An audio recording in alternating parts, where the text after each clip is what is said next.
Namaskar, this is Akhilesh Bhargav. Welcome to Tidbits on Business and Finance with me. Despite a grim economic outlook on account of a massive resurgence of COVID and signs of widespread slowdown and suffering in the economy, despite that, when top government officials were recently asked whether there is any plan for any financial support for the shaking industries, the Babu said that there is no such plan. The top bureaucrats ruled out any such plans, saying that the COVID impact this time is very localized and that there is no cause for any real alarm. They further said that the impact on the economy this time is nowhere close to what it was last year.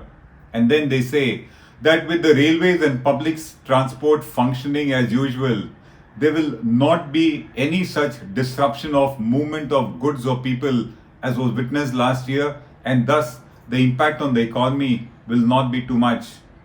They therefore said that there is also no plan whatsoever for providing monetary support to those migrant workers who started going back to their villages. The fact is that with major states of the country, major economic states of the country, including Maharashtra, Gujarat, Tamil Nadu, Madhya Pradesh, Rajasthan, Punjab, etc., all having been hit badly and all of them having imposed some kind of restrictions or lockdown, it is wrong to say that the impact of their lockdowns is going to be localized and that it will not have any national impact. States like Gujarat, Maharashtra, etc., which are major producing states of the country, they contribute to the national economy, they contribute to the national consumption, and therefore, if there is any kind of a slowdown or a lockdown or a restriction in those states, it's not going to have any localized impact. The impact is bound to be on the entire national economy. The Babu's thinking is certainly wrong there. With widespread signs of a sharp slowdown in the economy already evident, brokerage after brokerage has already downgraded India's estimated growth rate in the current financial year and also in the coming financial year. Nomura did that, Citibank did that, Standard & Poor did that, Bank of America did that. So was the case of UBS and Credit Suisse. The fact is that the economy has been slowing down and the earlier growth estimates are not going to be true any longer. All of them have therefore cut down their estimates of India's growth rates. Many sectors of the economy continue to be in deep distress. Those particularly include transportation and hospitality and retail and recreation. Production and manufacturing has taken a big hit already. It's down by about 50% if you go by a recent CII survey of CEOs, and confidence remains at an all-time low as per a recent survey of the Reserve Bank of India. Despite that, the Babus say that it is time to wait and watch because according to them, there is no cause for any real alarm in the economy at the moment. The fact is that when the chief economic advisor repeatedly claims that there is a V-shaped recovery in the economy, and when the Reserve Bank of India in its January bulletin says that a winter of discontent will be replaced by a glorious summer, then both of them show either that they have no connect with the real economy, with the ground reality, or that they are indifferent, or that they are deliberately downplaying the economic calamity which we see is very evidently on the cards. Let's actually have a look at what is the kind of situation which is of the MSME units, what is the gravity that they face, because they are the real mirror of the real economy, of the actual state of the economy. If you look at their situation, they were already in deep distress in March 2020, and that's because they had already faced years of a slowdown in the Indian economy. They had also been victims of disastrous decisions of the government of India, which included the likes of demonetization. Their finances were stretched, their cash flows had been badly hit, and bankers were not willing to lend to them, which truly is proof of the pudding of what was their business and financial situation in March 2020 itself, before COVID began. So in March 2020 itself, the businesses and operating cash flows of units in the MSME and in the informal sector had already taken a bad hit. They were stretched. Then we had the lockdown that came. Because of the lockdown, in the first quarter of last year, which is the quarter ended 30th June 2020, a massive contraction was witnessed in the Indian economy. The economy contracted by 24.4%, and the result of that was that those stretchy cash flows of the MSME units came to a standstill. Cash flow was gone out of their business and struggles began for them. They were now struggling for survival. This was the situation in June 20 itself. At that time, sales had gone. Sales had gone, but they were expecting that at some time businesses will come back and they needed to remain afloat, they needed to remain alive. So at this point, despite operating cash flows having come to a standstill, businesses could not stop their fixed costs in order to survive, in order to maintain and retain production capacity with the hope that at some time revival will come. So what they were facing was no income but expenditure taking place. Expenditure for the purpose of survival, expenditure hoping that if they survive, they will also get revived. At this time, they did have the benefit of moratorium announced by the government of India. They also had the benefit of restructuring wherever and in whichever cases banks were willing to do that.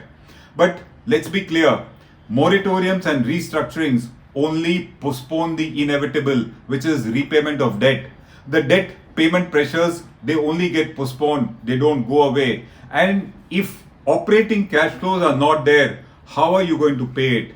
Unless the sales would have come back in a major way, then any moratorium or any restructuring would have been worthwhile. But sales have not come back. With COVID-2 coming back, the sales, if at all they were recovering, have now gone back into the cold storage.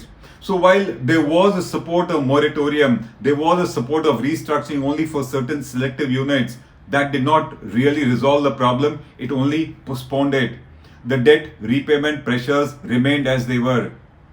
At this time, banks were not even willing to lend even to units which were viable and which had a chance to survive. Thus, those units which were viable, those units which had a potential to be revived, they either downsized if they had the capacity to do that, or they got closed. That was yet another stark development that took place for the entire MSME sector. Further, after June 20, when units continued to function or rather started to function, the bigger sector units started squeezing their contractual terms for the helpless MSME sector. Many of them were squeezed on their terms of business such that either they incurred bad debts or they also faced delayed receivables. Big units took advantage of their helplessness only to aggravate their problems further. With no direct financial support coming from the government by way of meeting their fixed costs, by way of their survival, these units either consume their capital or spend their savings, the net result being that their reserves again depleted in an extremely disturbing manner.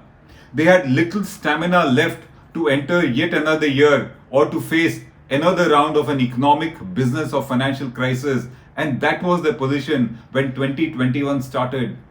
2021 started for these units with depleted savings, depleted finances, very few options for raising any funds, and their only hope was let recovery continue, which is what did not take place. COVID-2 came back.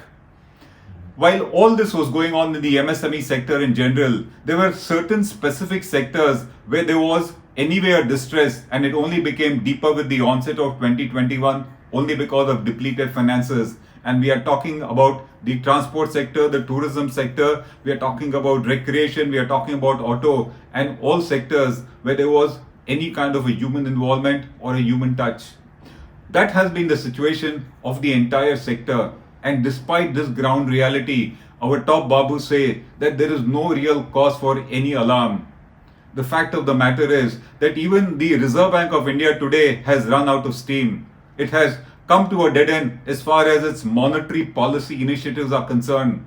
Last year, it did prune interest rates. Last year, it did increase the supply of money, hoping that it will go to those who need it. While that did not happen, but it did have that option. But this year, with inflation being at an elevated level, the options before the Reserve Bank in terms of cutting interest rates or increasing the supply of money are gone. With Reserve Bank not being able to play its part, it is the government which will have to come with some kind of a fiscal stimulus in case it wants to ensure that businesses don't close down or that the calamity doesn't get even more widened and deeper. When Babus end up saying that there is no cause for real alarm, to us it means that they are either ignorant of the real state of the economy or they are indifferent, both of which are not good for businesses.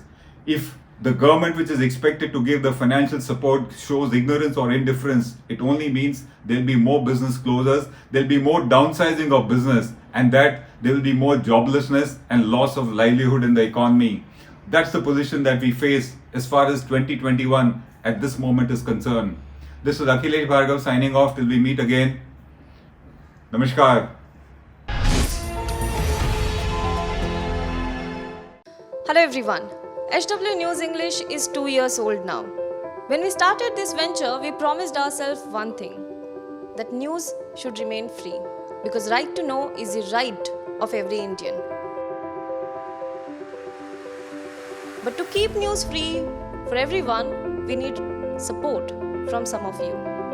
And thus we have rolled out membership on our YouTube channel HW News English. But mind you, the membership is completely voluntary. The programs that we were doing earlier, that we are doing now, will continue to remain free. First level is a basic level. Here, you can be our supporter by paying Rs 199 per month. This membership gives you certain perks and benefits.